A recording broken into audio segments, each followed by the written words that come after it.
listener production.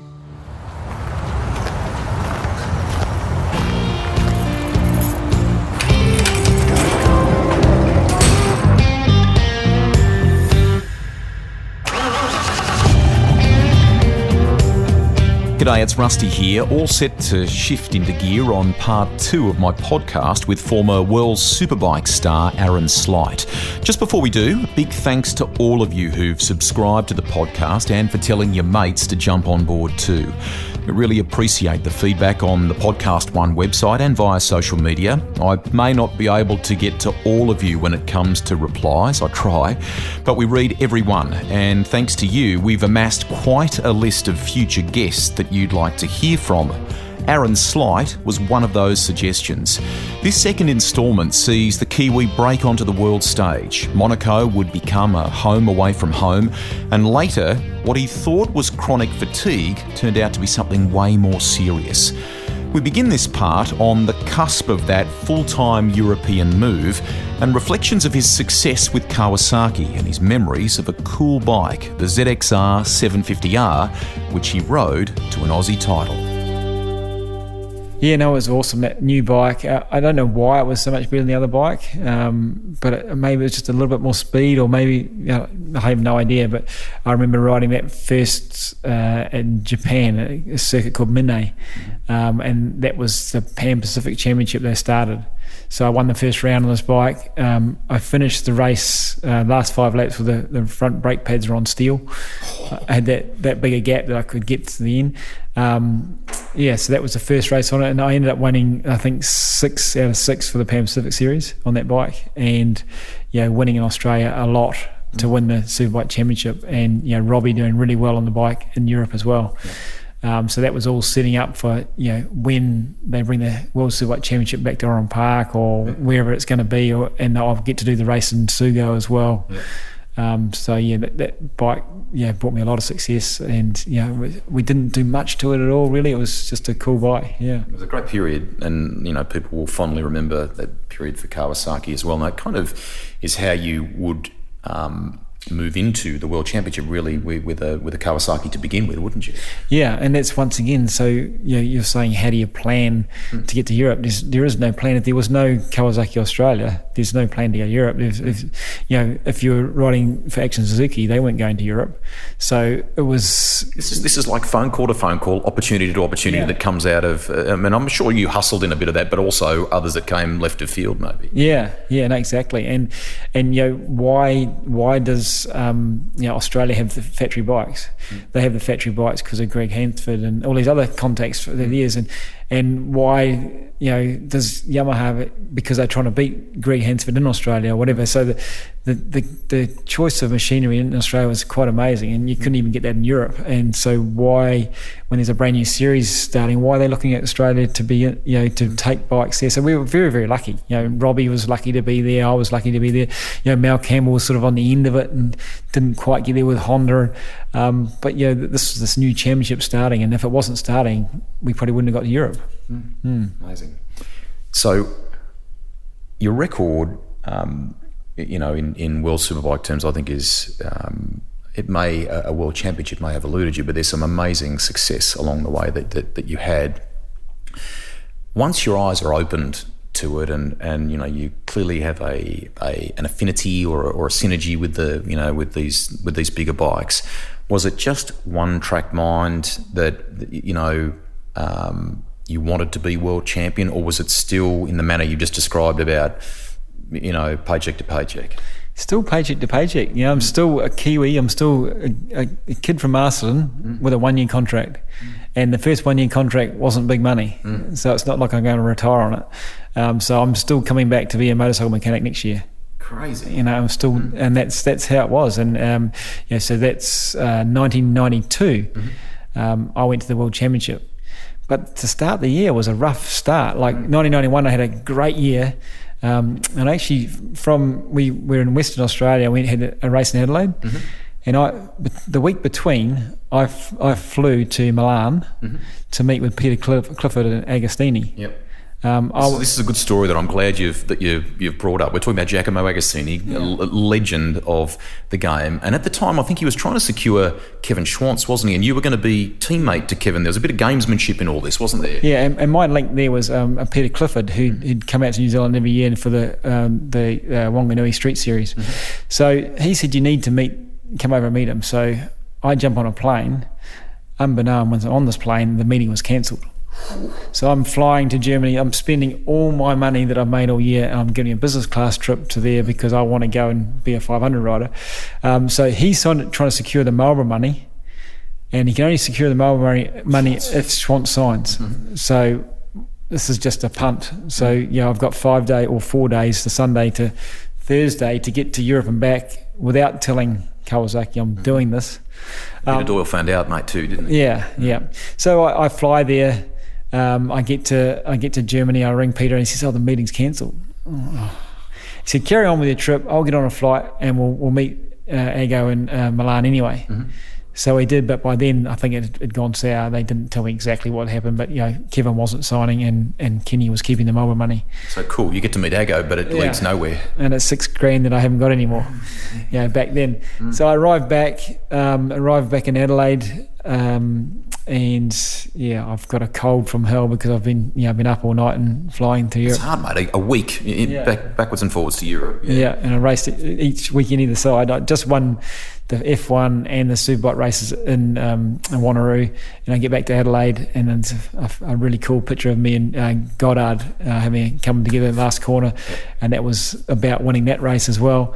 It's a great photo, mate. It's in your book, and you're literally diving down the inside of him. If memory serves, it's at the hairpin or not the hairpin. It's on the right hander going down the back straight, isn't it? Yeah. Well, I'd led the whole race, and he passed me into the hairpin on the last lap, and I thought, well, there's no way he's going to have this. So that was the very next weekend, and that deal didn't happen. But because I was starting to look for other things, my contract for 1992 was to do the full championship, and then Gary Taylor rings me as well, and he wants me to ride the 500, which now Schwantz is riding. So I'm trying to play two games here, and I'm pissing Kawasaki off. And I don't know if it's personal or not, but the 92 year, I didn't do the two Italian races. I came home to New Zealand while my bike and mechanics were at the track, because I was supposed to be doing some testing. So that's how it sort of played out. Okay. But in that year, I got to ride. I'm still in favour with the Japanese, and I got to ride their new 250 V twin at Daytona in a team run by Cork Bellington. Okay. Yeah. So that's my very first race for 1992 is Daytona. I'm over there. The bike is seizing every time I ride it and throwing me on my head, and I'm losing confidence, and Cork's up me going, I thought you were better than this, and once again, the rider's not everything. And we managed to finish the race. I'm the only guy on Michelin's, everybody else on Dunlops. The tyres were wrong for the track. Didn't have a very good result. And I get on the plane and fly to Europe. And this is my first race in Europe, going to be almost a full world championship with the two races missed out that I've pissed everybody off. Get to Albacete and win the first race. Fantastic. So I win my first race in Europe in the World Superbikes. Yeah. And it's just awesome. Then the next race I crash out. So I'm leading the World Championship 1 minute, and then I'm brought back to earth the next. So that was that year how it started, and I was there, but I was never going to be in the championship because I was going to miss two races. How much though did that?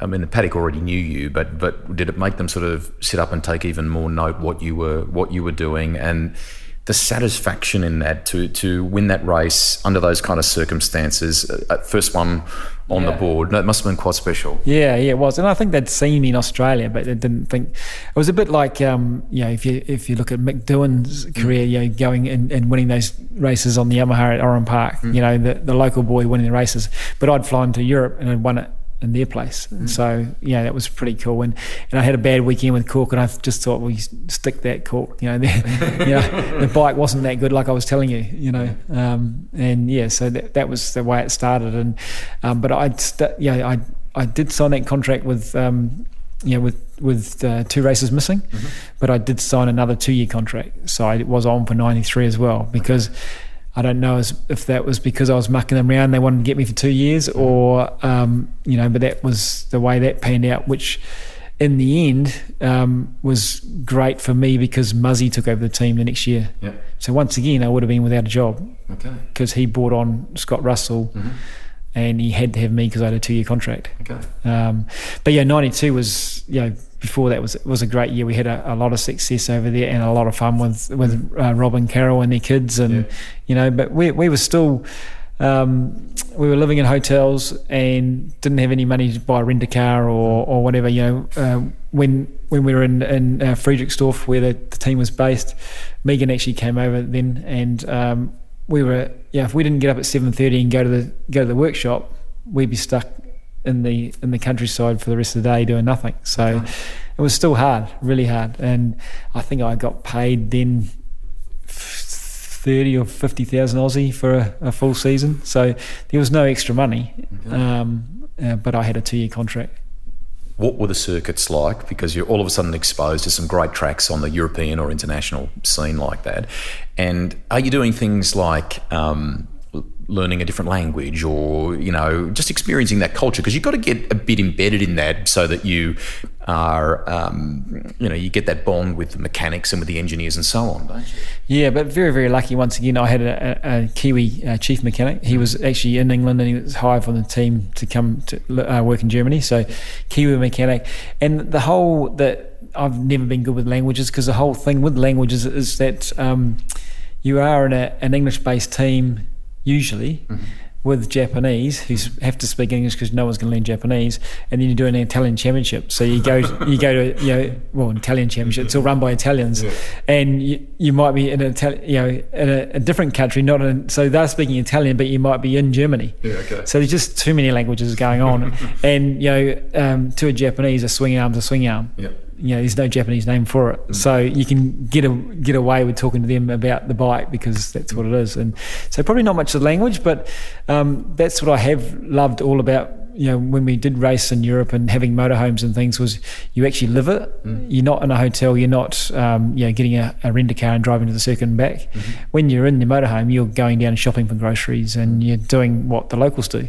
And that was awesome. But that didn't sort of happen until the next year, because we're still now just sort of doing race by race, doing a lot in Japan still, flying back for 8-hour tests and back and forward. So people know you, that follow motorcycle racing will know about that history with Kawasaki in this phase, but a lot of people will perhaps remember you for red, green and white colours for Honda, right? How did that opportunity kind of come about, and as a chapter mate, it's a very special one for you, isn't it? Yeah, well, and it is special, and the Honda days were great for me, but I still have one more year left at Kawasaki, and that's with the Muzzy Kawasaki.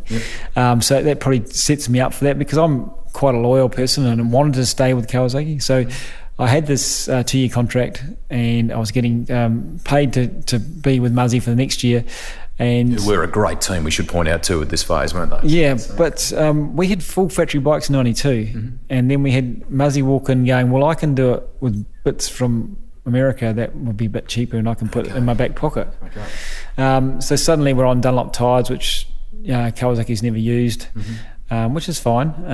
But suddenly we're using PVM wheels, not Marcassini's. Suddenly we're using PVM brakes, not the Brembo brakes. Suddenly we're using a Muzzy pipe, because he's a pipe manufacturer, but he comes from a drag racing background, so all his pipes are top end, no bottom end. There's all these differences. Suddenly, that's a significant shift in dynamic, mate, isn't it? In terms of suddenly we're using valves that have come from not from the factory, they've come from America because they can make them cheaper there. So, in a long weekend, by the end of the race, the valve clearance is starting to close up, and you're losing horsepower. So, this is all you're saying. You don't want to bag anyway, but this is the truth. You've got a factory motorbike, and the next year you haven't really got a factory motorbike. But you got Scott Russell, great guy, awesome rider, and he's been riding these bikes, and he knows how they work, and he's got the same mechanics, and he uses qualifiers like lollipops, one suck and they're gone. And I'm I'm testing the bikes, the bikes all the time. I'm doing the tyre testing because that's my background, and so in the end I'm doing the tyre testing for him while he's checking on qualifiers and doing the fast laps. So that was a new experience too. So I struggled for probably half a year, and then at the end of the year I was on the same pace and I was beating Scott and getting told to slow down. So at Monza, at the middle of the year at Monza, it rained. Scott was leading, I passed him and pulled away and won the race and got told never going to happen again. Wow. And from that we went to Donington, and Scott was in front. I caught him, passed him for both, and then did wheelies around for 2 laps. So everyone knew that I was backing off and got paid the bonus money for first. Because I said, if I'm going to do it again, you're going to pay me for where I'm going to finish. So I got bonus money, 2 first place bonuses for Donington. So at the end of the year, I'd got the hang of their bike, but we'd also had Sugo 3/4 of the way through the year, and I'd taken a Kawasaki exhaust pipe and put a Muzzy emblem on it because I couldn't ride the thing. Wow. It just didn't have enough low down grunt for me. And the factory said, try this. So I did and never took it off. Wow. And I've actually still got it hanging in my shed because at the last race was Mexico, and Mexico was cancelled, and so I went to the shed and unbolted the exhaust because it was mine. And it's still hanging there. That's fantastic. And it made all the difference. You wouldn't think it could. But Scott had been riding those bikes like that and was used to it. And but he, at the same Sugo race, they gave him a pipe and an engine, and he won the second race, not the first. I beat him in the first race. He won the second race, and I finished still back in 8th. It made all the difference. And Kawasaki, it wasn't a factory team. Kawasaki were paying Muzzy to run a team, and it was about what was left over is what he made. So if he could shortcut it, he did. It was a business thing. I'm not taking away, but it's a business thing. But they were full factory bikes always with Kawasaki. But when we moved into that, it was different. So that was the end of Kawasaki for me. And I actually got the offer from Neil Tuxworth to ride a Honda, and I was torn. So I rung out of loyalty. So I actually rung Neville Doyle, Peter's dad, and said, what should I do? What should I do? Wow. Yeah. What did he say? And he said, you just got to do what's best for you. And I just didn't see the Muzzy thing heading anywhere good. And I believed that Honda could do a good thing, but didn't know. The RC30 was a great bike, so I was hopeful. So signed with them, being an English-based team, but a factory team. And that was, the best thing I ever did, really. Amazing. Let's talk about some of the bikes in that Honda era. I know. We probably should paint a picture a little bit too for people that don't know about superbikes in this phase. The rules, which probably wind you up a little bit at times, was sort of at times. At time a lot. V twins versus fours, and you give us your thoughts on that first. Yeah, well, the championship was great. Like, when it was an 851 and a V twin, and we were 750 4 cylinders, we had more top end, faster than they were, but we were actually heavy at that stage as well, so they'd outbrake us. And the racing was great. And there's some tracks that they would just clean up, and there's some tracks that Robbie on his Kawasaki would pull away and clean up. But the formula was allowed to be 1,000. So when you get close, what do? They bore it out. So it became an 888. Then it became a 901. Then it became a 916. Then it became a 925. Then it became a 955.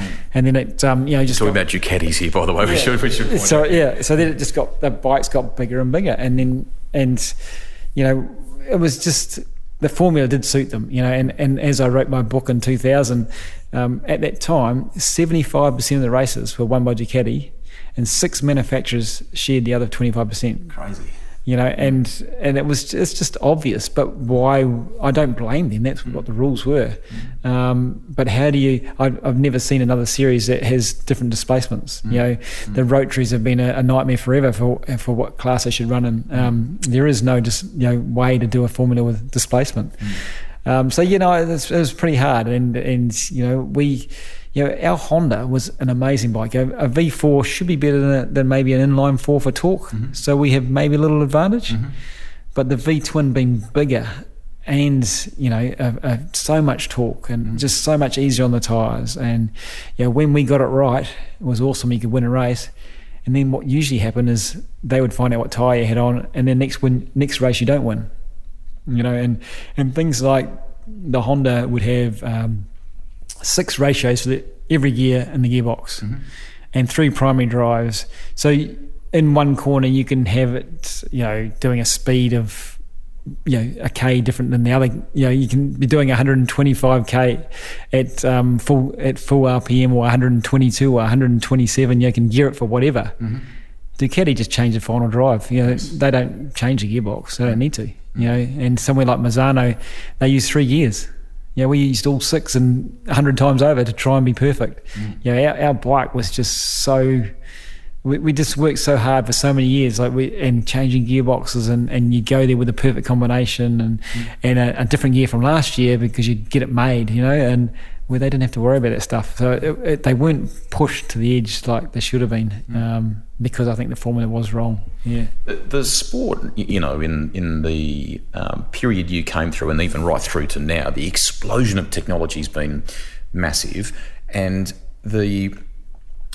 you know, I think back then, am I right in saying that you used to keep a little diary of your lap times and things? You could always go back and look at things. Did you enjoy that technical side? Yeah, always. And it got me, now that I was there's still only 1 year contracts, but I knew that I'd have something going next year. I used to take some information for myself that if I was going somewhere else, so I could use that. And, you know, I'd always have a track map, and this is the gears I was using, and this is my break points. And, you know, I'd always have that for next year, because suddenly I was coming back to those tracks. And you know, that made a big difference, and it made a big difference when I was staying as well. We had a lot of info, and that's what used to piss you off when they just turn up and go, "Oh, what sort of gearing should we put on today?" You know, we'd been working so hard for 5 years of the bike and getting it right and all those sort of things. And but you know, I did a lot of homework like that, and we were starting to bring in telemetry, you know, like reading the telemetry then by, you know, RPM and throttle opening and fork movement and wheel spin. Started to read that then, so I was sort of enjoying that, but it was only ever a backup. It wasn't to steer me in a direction. It was only to confirm, so I could confirm to my chief mechanic, this is what's happening, because I've told you and now you can see it. Yeah. Big operation too, mate. I mean, what are we talking here? I mean, Neil Tuxworth's operation was, you know, very well regarded. We're probably talking about 30 people. I can recall, I think, Chris Herring running the public relations and things back then. It's a big deal, wasn't it? Yeah. So we were up to 30 people by then. We did sometimes run the 600 as well. But you know, every like I had, you know, chief mechanic, like I said before, a chassis guy, but you'd have probably 5 guys working on the bike, on one of the 2 bikes, plus all the you know, we have Japanese technicians as well, some telemetry people. You know, I couldn't count them per bike because some shared roles. You know, there was a suspension guy as well. There's guys from Showa, you know, because we were factory Showa at that time. So there's Japanese from Showa. There was Nissan people. There was, you know, Michelin people. So those people went full time with us. There were other people as well, but yeah, heaps and heaps. Yeah. We're here at your house. We should point out to you, your dog gave me a lovely greeting when I arrived today, and the cat has just decided to jump in your lap. Who have we got here? Well, this is our Louie. Yeah. Because we did have another cat called Monty, so we had Monte Carlo, and now we've got Louie, and I'm not an animal person. Are you kidding me? It's only been in the last few years that these animals are around, aren't they, mate? That's cool. Yeah. Since they clearly know that too. They're trying to win you over. Yeah. But this one next year, and if you don't pay me attention, he'll swipe your nose. Yeah. I love it. Let's press on a little bit if we can about the bikes and the championship. Firstly, I want to touch on a little something. In mainstream media, probably in this part of the world, it doesn't get enough of the kudos that it should deserve, and that is the 8-hour, the Suzuka 8-hour. Motorcycle fans will know it, and even car racing people know the importance of the race. To win it 3 in a row, mate, is a huge achievement. Is there one that stands out, and why? And is there a bike from those trio that you have this sort of fond memory of? And I'm sticking with that record too, because that was two rider teams. You know, it's been broken, I think, 4 in a row, but that was in a 3-rider team. So we're still the only one to do it in a 2-rider team. And the fourth time, Taddy qualified on pole, and we were leading the race when I threw it away. So I've only myself to blame for that. But yeah, so 3 years in a row and 3 different teammates. The first year was the last year of F1. So it's the last time Kawasaki can ever win it at F1. And we went on a bike that's, the race was a bit weird. They stopped it at one stage because there's a fire on the one of the Degner curves, and they restarted it. But yes, Scott and I won that. So the laps, I think it's only 163 laps. It's not 210 because it was stopped for a little while. But that was the first one, and it was the last time that Kawasaki could win it. So that was pretty cool on an F1 bike, and it was a big thing. It's just seemed that big for them. Their last time, and so then I changed to Honda, of course, and so it's the Superbike rules the next year. New teammates, Doug Poland. Doug Poland's world champion off a Ducati, but he just can't find his ass on the Honda. Wow. He just didn't work for him before. I don't know if it's. Doug was amazing rider. I'd met him in Japan earlier on when he rode GSXRs, and he won the F3 and he won the F1 on the Suzuki. He's an awesome rider, and then he got on the Ducati and just won everything. But coming back to the 4-cylinder, he just could not ride it. And so did you make up the deficit there? How did you deal with that? Yeah, well, that's what happened. Doug struggled a bit, but he should have. He was the number one rider for Castro Honda, but I was always faster. And at the 8-hour, I was faster again. And it was me and him, and it was Terry Reimer and Scott Russell was who the race was between. And Terry was a little bit slower than Scott, so the teams are pretty even. But what we did was we put Doug on the bike to start, and then I was going to finish. And we'd stretched this fuel out like an hour and 5, so the last ones were going to be a bit smaller, a bit shorter. So when we put Doug out for the last time, he only did a 45-minute stint. So we had an extra 15 minutes that I could be on the bike. And Kawasaki didn't realise this for about 4 laps.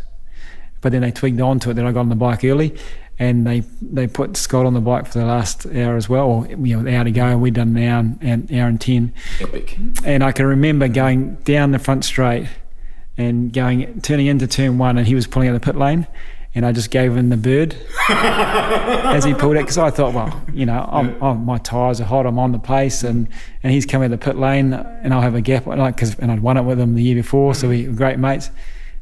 Me, if he wasn't on me onto the S's, he was on me for the last hour, and we just battled for the whole last hour, and he only led me once, and it was off the back straight. And I think the Honda might have been a little bit better because we were fuel injected, so it might have altered for the air temperature at night. But he got past me, and then it looked like he didn't know where the braking markers were because it was the dark.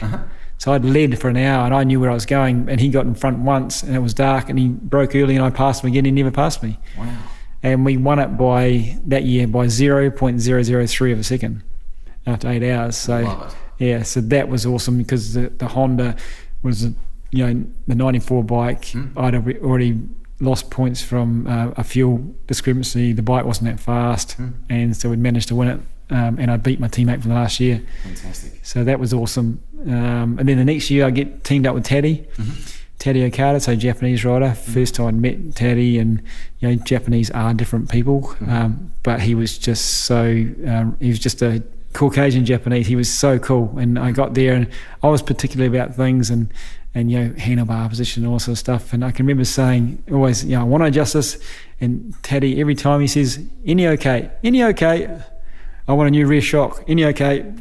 Happy to work with you on what you want to. Any okay, and that was all he said. Any okay? I'm gonna change the rear spring. Yep, any okay, and he just ride it. And I think it's hard to ride Suzuki for a European, because the track is just so tough. But they've done so many laps, and it was great that he would do that, because he'd give me the confidence to get it set for me. But he could ride anything, and he'd ridden so many laps, and it was any okay. Amazing. Yeah, too easy. Amazing. Yeah. Awesome memories there, mate. Yeah. Walk people down, if you can, your memories of your first win for the Honda team, where you were, how the race went down. Yeah, well, it was probably even started back in '94 the 916 came out, and so Carl was on that. Carl Fogarty. And so, Ducati have to make 200 bikes. We have to make 1,000 bikes. There's 5 bikes in existence, and they're all on the racetrack, I think. So Carl's got one of those, and we've got our bike, and we go to our first race, actually going even back further than that, we go to the first test at Phillip Island. I've signed, we were talking about before, I've signed for Honda, and they're going to make an awesome motorbike, and we're going to be in the championship. And we go to our first test at Phillip Island, and I've got Doug Pollin, the ex-world champion, as my teammate. And we go to Phillip Island, and I'm the lap record holder, and I'm 2 seconds a lap off the pace. And Doug is 3.5 seconds, and this is going to be our bike for the year. So at this point, are you going... What have they? What have I done? But also, have they not done their homework, or what? Exactly. Since they left the championship, they haven't done their homework. They haven't seen how much the Ducati's improved, and now I'm even 2 seconds slower than I was on the Kawasaki. But it gave me some hope as a motorcycle mechanic when we did see them take the heads off the bike, and the shape of the pistons was horrible. That was basic. They'd made a street bike and given it a kit and thought they were going to do it. Okay. So that was very disappointing. But then I went to the very first race at Donington, and we'd worked on the bike, and I got 2 second places. Amazing. And it was really cool. But that was my type of track, hard braking, and then 2 weeks time or 3 weeks time to get those results taken away from me because of a fuel discrepancy. Just ruined the whole.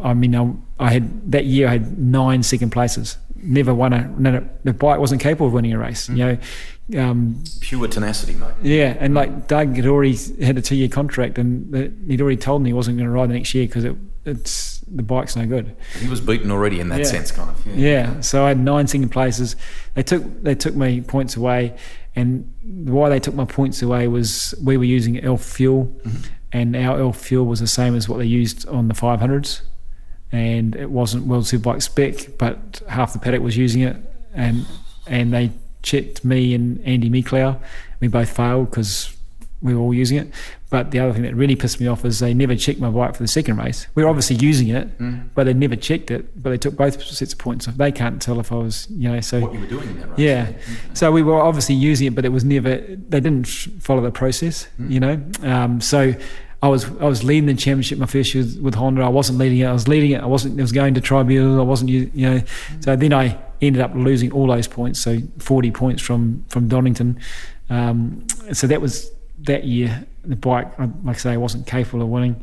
But the biggest win on the Honda for me, it wasn't sort of the one win. It was a double victory at Misano in 1998. So we're talking another 4 years. So it's. We won some other races. In 1996, I beat Kelly at Hockenheim and knocked him off. Well, it was an incident with us, and we'd won there. That was pretty cool. There's some really cool ones, but to win at Misano, we're talking Italy on the Adriatic. That's pretty big. But also we're talking 94. We had to use Dunlops because that's what Doug wanted to do. 95, I went to Michelin. 95, I was outside the top 15. Didn't score a point at Misano, and then 98 I have a double victory. Amazing. So that was and my first double. Like I say, every time we win a race, the next race the Ducati would come out stronger. But I actually won 2 for the first time, and that was big. And I can remember in the very first race getting away, and I'm following Troy Corsa, and I'm thinking I've got it sussed. I'm just sitting here. This is not too bad. I'm saving my tyres. I can race with these guys at the end. And then Carl had made a bad start. He sort of fifth away. But I can remember to this day thinking, when he gets within a second, I'm going. And I came past the pit had 0.9 on there. I passed and I passed Troy into the left that goes on the back straight that goes the other way. Passed him there and went for it and gapped them. And I'm sure Troy was just thinking, that's right, he'll come back to us, because it always happens. We wear our tyres out. And I pulled a couple of seconds, and I just never came back. And I think Carl actually got past Troy and got to second, but couldn't close the gap. So that was really cool. But I go back to my home thinking, well, they know what I've done now. But we managed to do it in the next race as well. So that was the best weekend.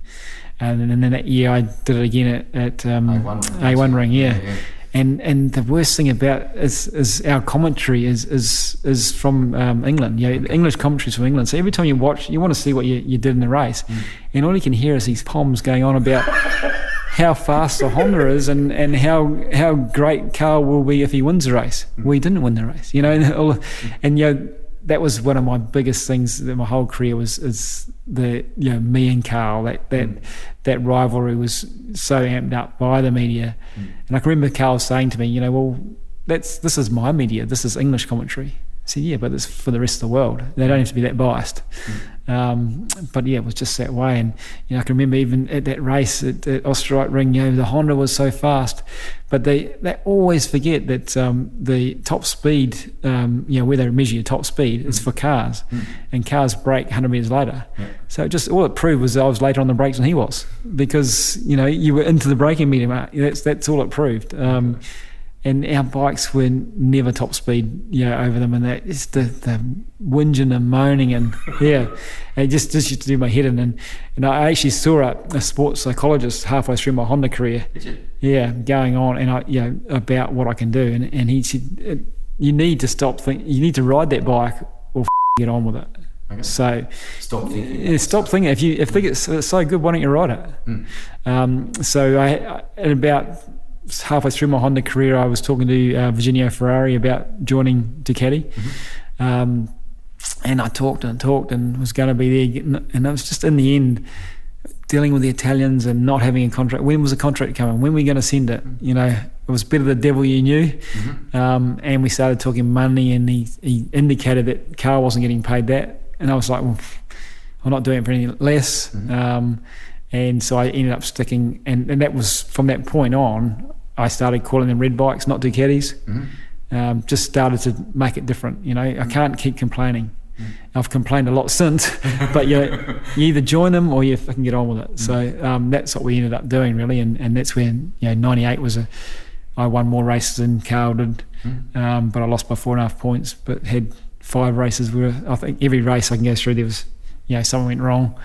So that was when I felt unbeatable that year. I thought the bike wasn't as good as theirs, but I can win on it, and I can win everywhere. And it was just awesome. And then 99 started. We had a bike that, and during that 98 season, I was already starting to test the V-twin. So I'm doing double duties, riding the V-twin, riding the V4, doing the 8 hour, doing all these things. And are we going to ride a V-twin? Then 99, we're still on the RC45. And this is where I'm starting to feel really bad.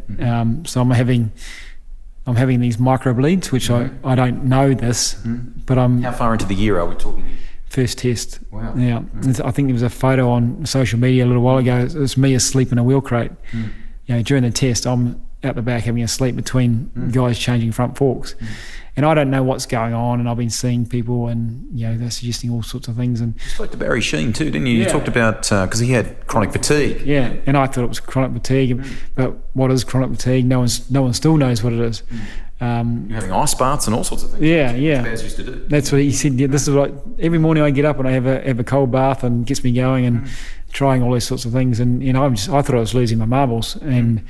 But it was just really hard work. And then the first race we had at Donington, I made contact with Colin Edwards, got knocked off by him and broke my finger, and it was just a shit of a year. And then we finally got to the end of the year, and I had a bleed.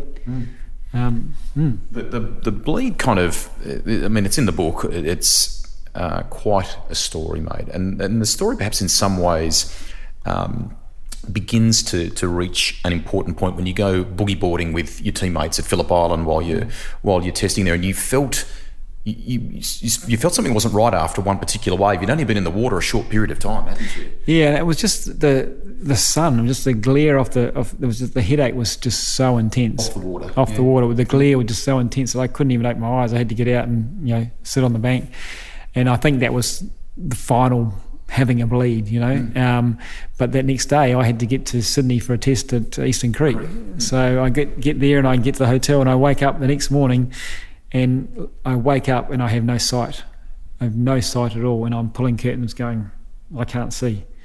And so my vision comes back, but it's that badly double vision that I can't operate unless I close one of my eyes. Like the double vision is immense, and what is happening is putting the bleed is putting pressure on the eye nerves in the base of my back in my brainstem, and that's putting the pressure on. And I'm going, still surely only come right.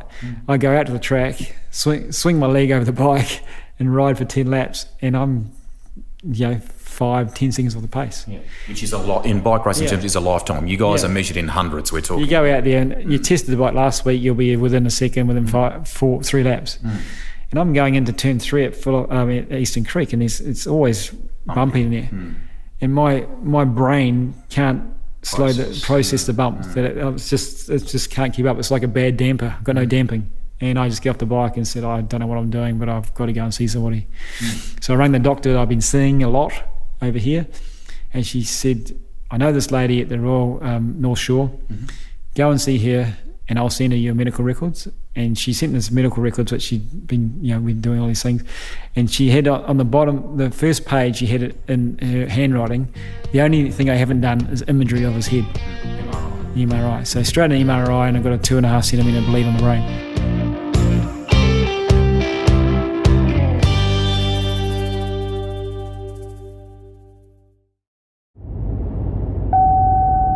I heard that rodeo riders have the most injuries from their sport. I don't think they have anything on bike races. These people are bulletproof.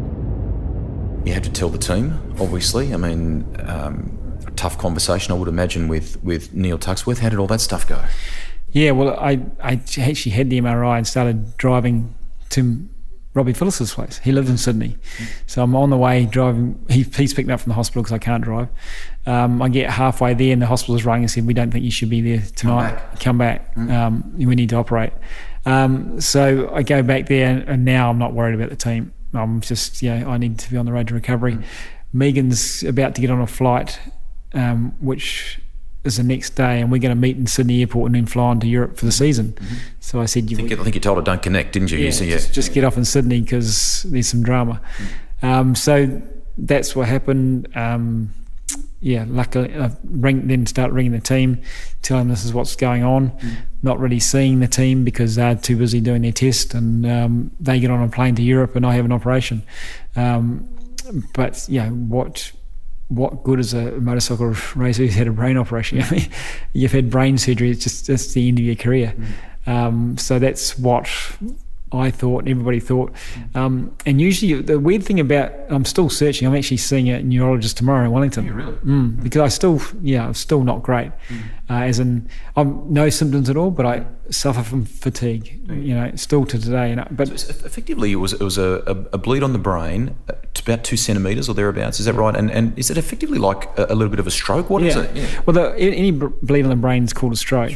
But this and usually you have a stroke and then you get rid of the stroke and you get rid of the pressure and you're away. And it's usually only once. You only have one set of pressure. But mine was is a cavernous malformation, which is you're born with it. So it's a deterioration of say some veins. And they do have this is why I couldn't get over what was happening the year before. Then when I was seeing people it's gradually going. So I'm having micro bleeds and it's putting pressure on the brain, and then I'm getting over it. And I'm having it again and getting over it. But they're only, when you're talking 2.5 centimetres, that's not very big anyway. But the microbleeds must be tiny. So that's why I struggle for information now. Is people think a bleed's a bleed and that's it. But when you have it for a whole year, affecting you for a whole year, and you're getting over it, which is and I can remember saying to people, I said to Carol this night that I had Carol Phillis when I came out of the hospital when they were driving me back. I'm just so thankful someone's found something. She always I used to talk to her a lot. She said, it's just in your head. I said, it's in my head, all right. And there it is. There's the bleed, and that was a great thing for me just to. You weren't going mad, mate. Yeah, I weren't going mad. And why did I get to 34 years of age and suddenly become a slow motorcyclist? What was going on? And I struggled so much. But getting over that, I don't know what you do as a normal person, but all I knew was motorcycling. So all it was I was going to get back and ride the bike. That's wild. So there's a photo in the book of quite a big scar at the back of your head. Am I correct? Was it 12 weeks later, or maybe not even that much? You're back on the bike and at it again? Well, they said, when you open your head up, you lose your driver's license for 12 months straight away. That's what they do. Did they tell you game over? In terms of racing, what did they say? No, he gave me every encouragement, and he actually put plates in my head because he didn't just glue it, because he knew I was going to get back there. Okay. He said, because they cement the skull back in, and then it calcifies over. But he actually put plates in there because he knew I was going to get back on the bike. And he gave me every encouragement and said, that what you do sooner is you're going to be stuck with that for life. If you don't do anything, you'll be stuck with not being able to do things. We don't know where it is in the brain. I mean, we don't know what it affects. It's mainly your sight, and it's mainly your balance, which is not good, and it's your depth perception and all that sort of stuff. So get onto that stuff early. But he said, I'll give you 3 months off, 3 months medical, and then you can get back to racing. And about a month into, I went, if you make it 12 weeks, I could be racing at Donington. Because 3 months is actually 3 times 31, or it makes it a few more days. That's actually Monday up Donington, where I could start on Thursday. So I got him to rewrite it as 12 weeks. And then with all this, I'm back and forward to the FIM, and then I have to see the Professor Sid Watkins. He was the F1 doctor. Yes, correct. So when... the guys had, there was some big crashes in F1 at that stage too, and was it, what's his name, the F1 driver had a head injury as well, and also I think someone else had bad. It could have been, there was crashes back then for Mika Hakkinen in Adelaide and things like that. And so he was seeing Mika then, okay, and that was about that. And so I had to not only fly back to Europe, but had to do all these tests with him as well. And then he had to come and watch me on the Thursday of the race at Donington to see if I was okay and all that sort of stuff. So that was, I had a focus, and that's all I wanted to do, but was get back to riding. But there's the thing with the head, you break your arm, you put it in a sling, you rest it. You can never rest your head. It's either operating for you or you're asleep. You can't just turn off. So the fatigue and the tiredness was immense. I can remember getting out of hospital in Australia, and I stayed in a B&B just around the corner from the hospital, and we walked up to the Hume Highway, I think it was, to a coffee shop. We're in Sydney here. This is Royal North Shore, I suppose, I take it, isn't it? Yeah, and we walk up to this coffee shop, and I get there, and I said to Megan, I can't even be here. The noise is immense. It's just wearing me out. Wow. I need to get somewhere quiet.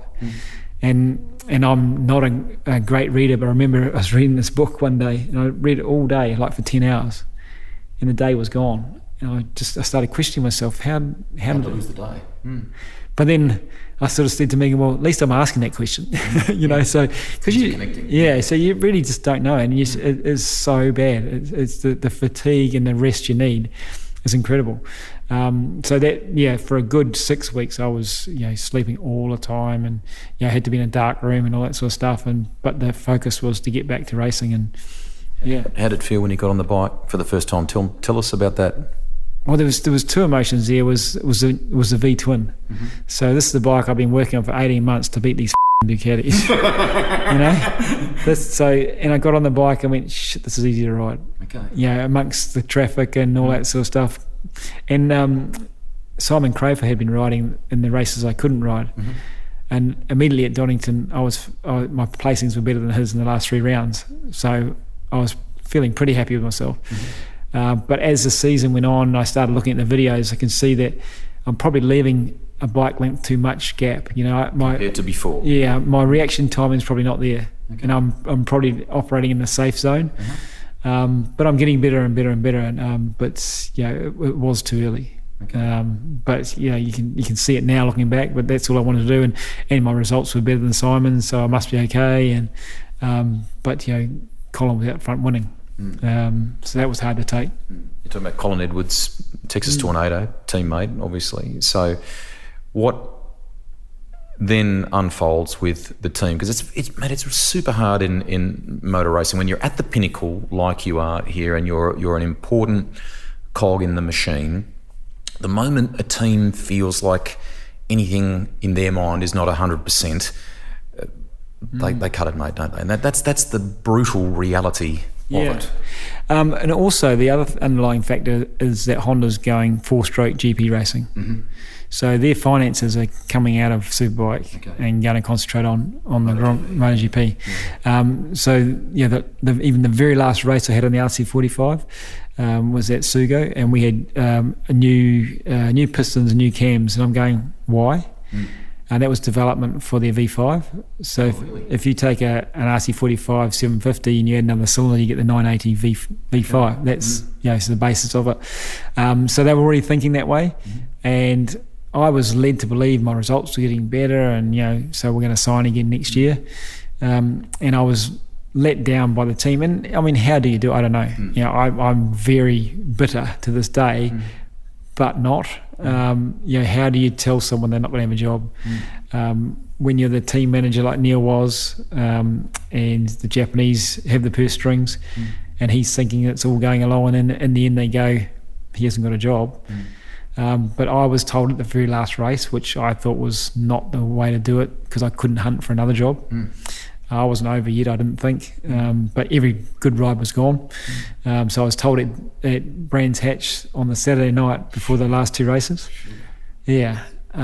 So that was really disappointing. I thought I'd done well by Honda, and I thought it was a great story about the comeback and all that. But even then, Honda is not great with advertising and all that marketing, and there's no social media story to that. Back then, there is now. It's not a brand thing back then. It's about the result, and that's it.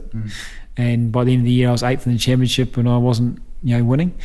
So that was a very easy decision, and they put my old mate Taddy on instead of me. But they could put him on without really paying him, and they could pay Colin to keep going.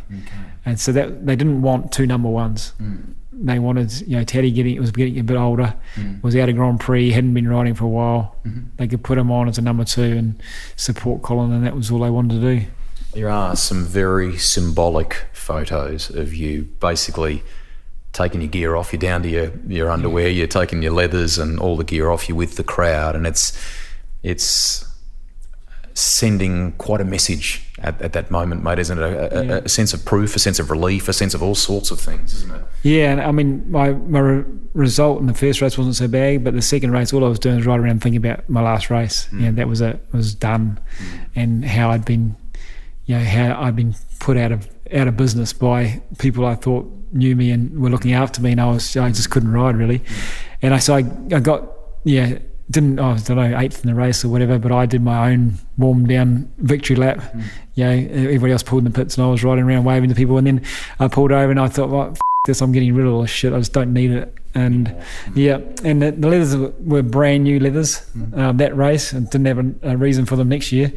But I picked the kid out of the crowd, and I thought, I'm going to throw him to this kid, and somebody else grabbed him, and they eventually ended up with this kid, and I got a card like about 4 weeks later, and the kid's name was Aaron. Super. Yeah, so it was all, it was pretty cool.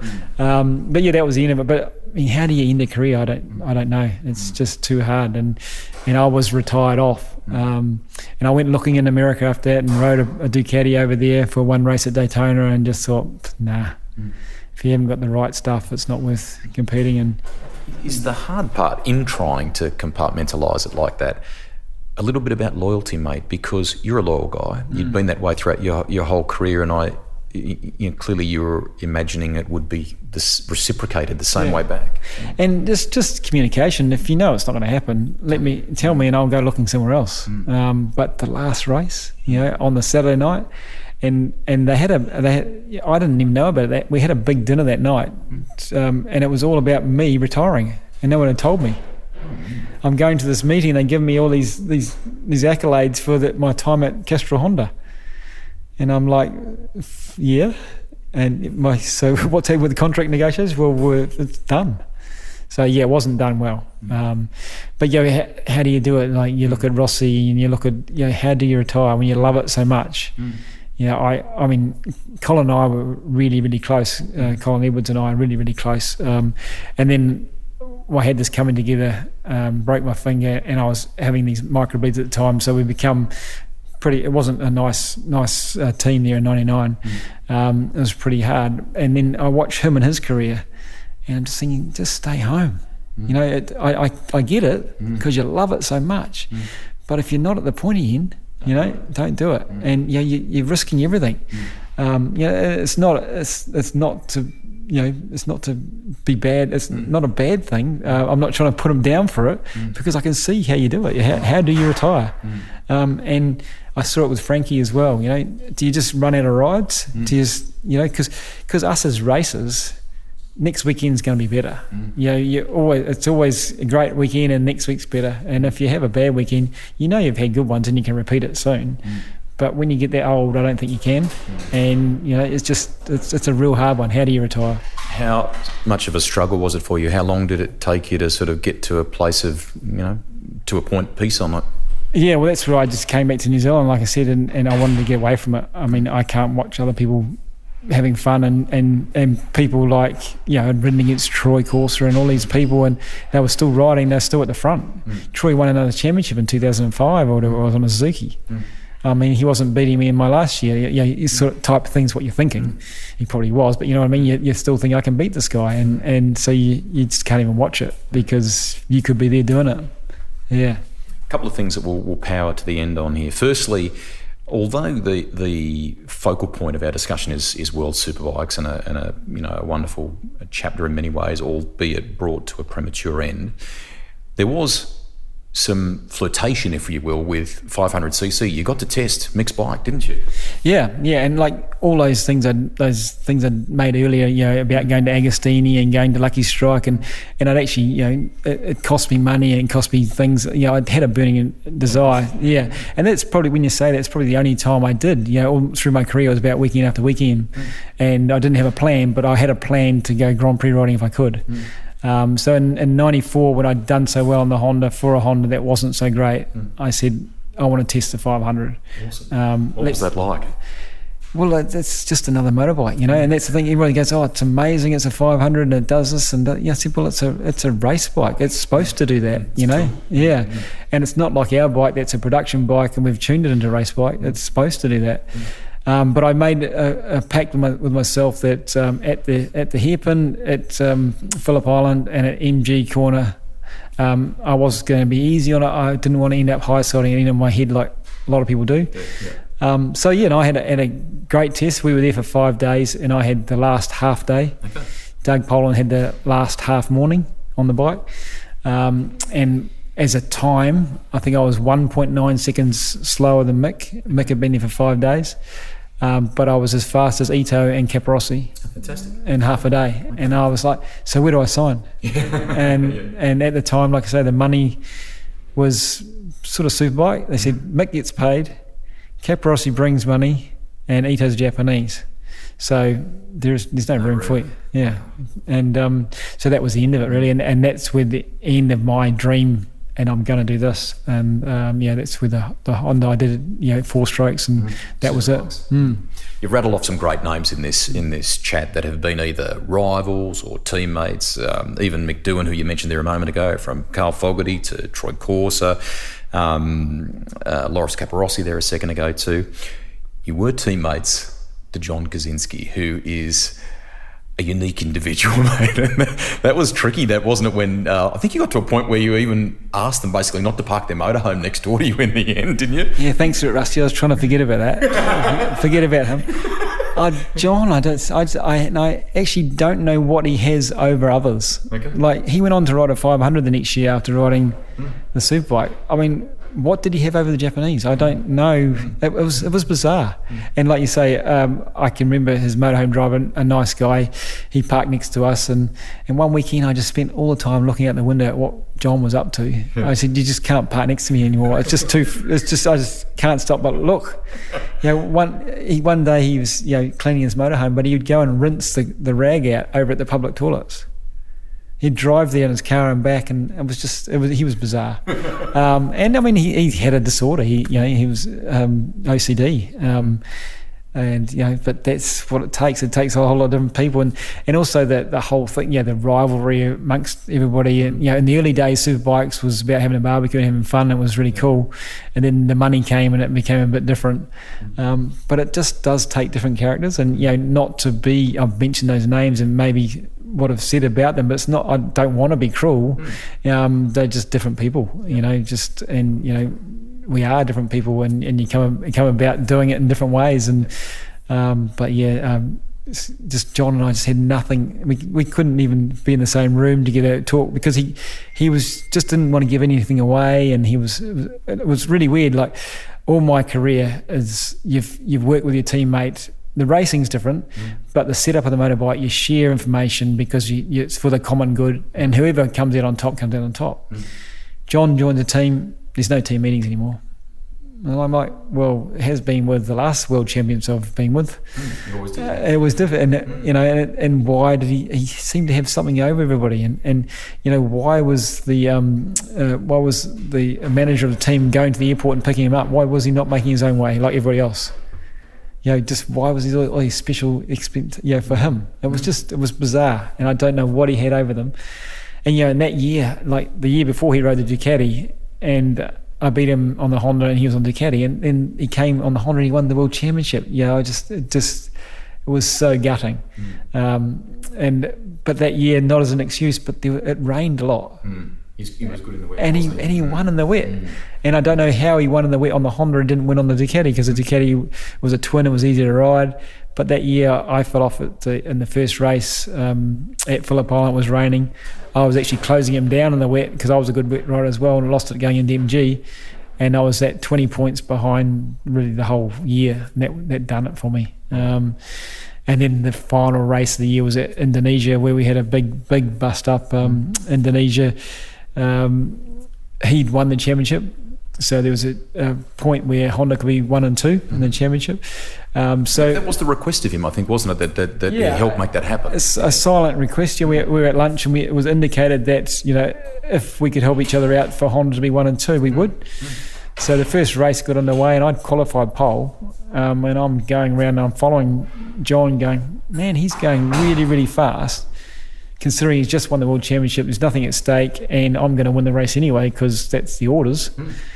And with the last lap, I slipped past him and sort of back off the pace, thinking, well, I've done it now. I've actually raced him and beaten him, and I'll just get to the flag. He'll let me get the flag, and with 2 corners to go, he puts me out in the dirt. Crazy. And I didn't actually go to the podium. I was so livid, and I went to Neil and said, what the? And they had nothing to say. And I'm going, well, did I interpret our lunch differently to everybody else in the room, or what? So that cost Honda 1-2 in that championship, and I had a bad result the next. I think I got a 3rd or a 4th instead of fighting for the win in the next race. I was just so perturbed what actually happened. I ended up 3rd again. You did a bit of 4-wheel racing, but before we get to that, just quickly, you had some amazing haircuts over your time. You're a quiet guy. I love chatting with you here now. It's terrific, but. I mean, there was mohawks and all sorts of things going on back then, wasn't there? Yeah, but why? I still don't know. Did Megan okay these?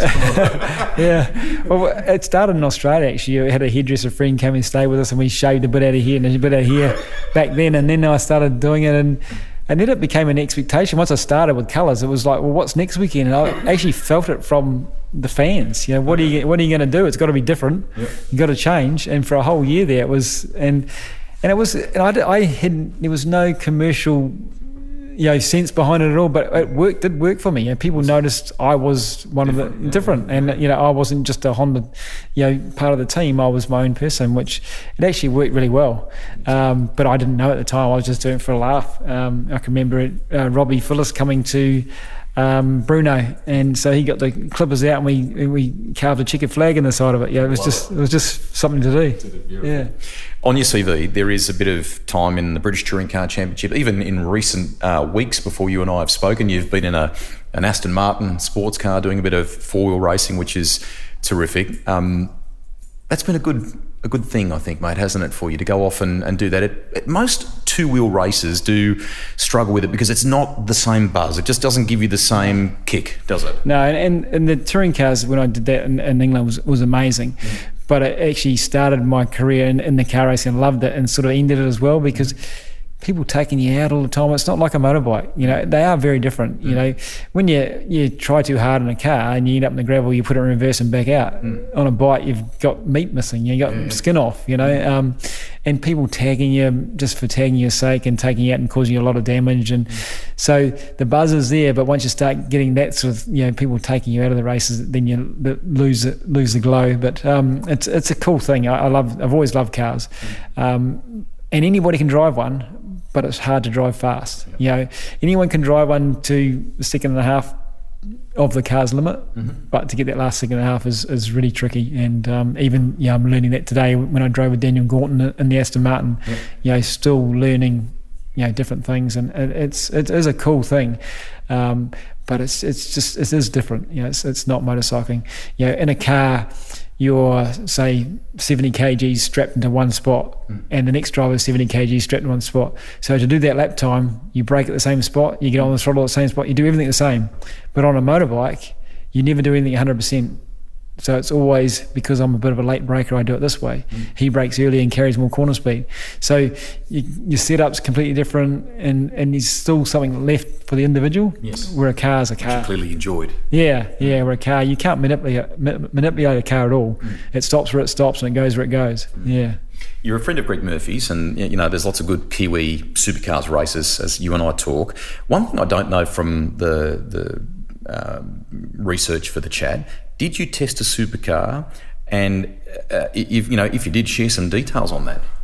I did actually, and it was through Greg. It was at Calder Raceway. I don't even know what year it was. I think it was a Kmart car, and somehow we were talking, and there could have been a chance of an endurance race or something like that. And I don't. How many laps did you get? I've probably 10 or 12 over at Calder. H-pattern gearbox it would have been back then. Yeah, all that sort of stuff. And the worst thing, I should have made sure that the seat fitted me. It didn't fit me, and it wasn't a great test because Greg is bigger than me and all that, taller than me.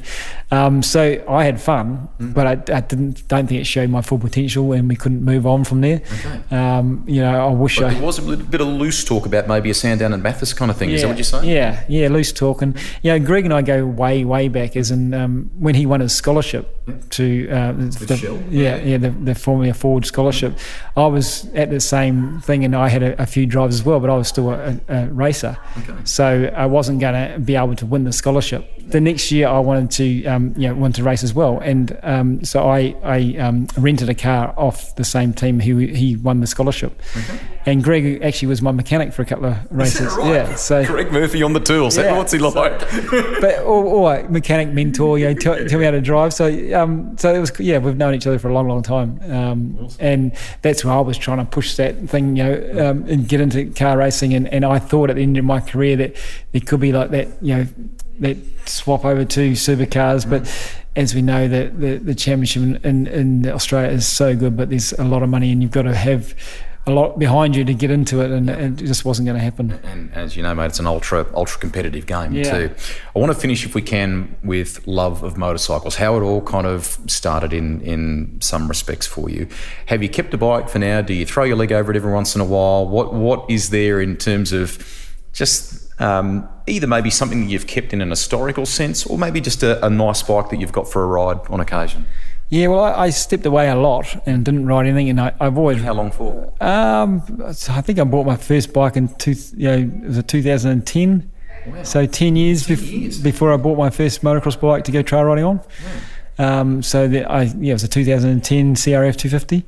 And so I do a bit of trail riding, and I've always have loved that, and I haven't really ridden on the road and never rode on the road my whole life. Okay.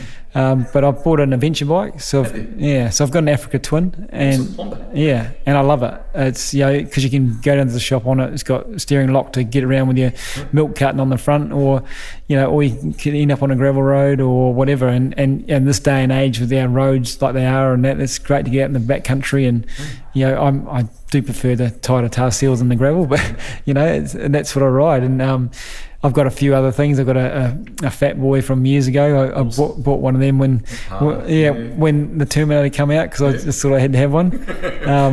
And I've got a 2016 Fireblade. I only bought it because it's the last bike with no traction control, no ABS, just because I rubbish it so much that I had to have one. Okay. So I bought one of them because it's the end of that. Yeah, and I've got some 400 replicas of the 8-hour bikes. Nice. So when you win the 8-hour to sell on Monday, they make a replica of the bike in an L-plater's bike, so at 400. So they make it the same colour scheme. So I've got a couple of those. Excellent. And I bought the last RC45 in a crate, so I've still got it in the crate. Yeah. Well done, mate. It's been fabulous to walk back. We spent some time here looking at your career. I know it didn't come with a world championship, but I love the tenacity. I love the gritty comebacks that you've had from things along the way, mate. It's been an amazing story. No, awesome, Greg. Yeah, and like, I wouldn't change it for the world either.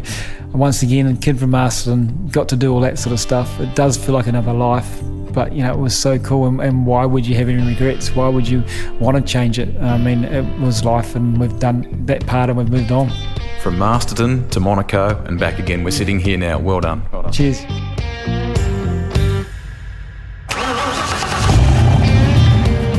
Rusty's Garage is written and presented by me, Greg Rust.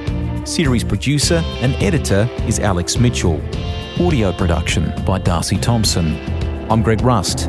Enjoy the drive, but drive safely. Listener.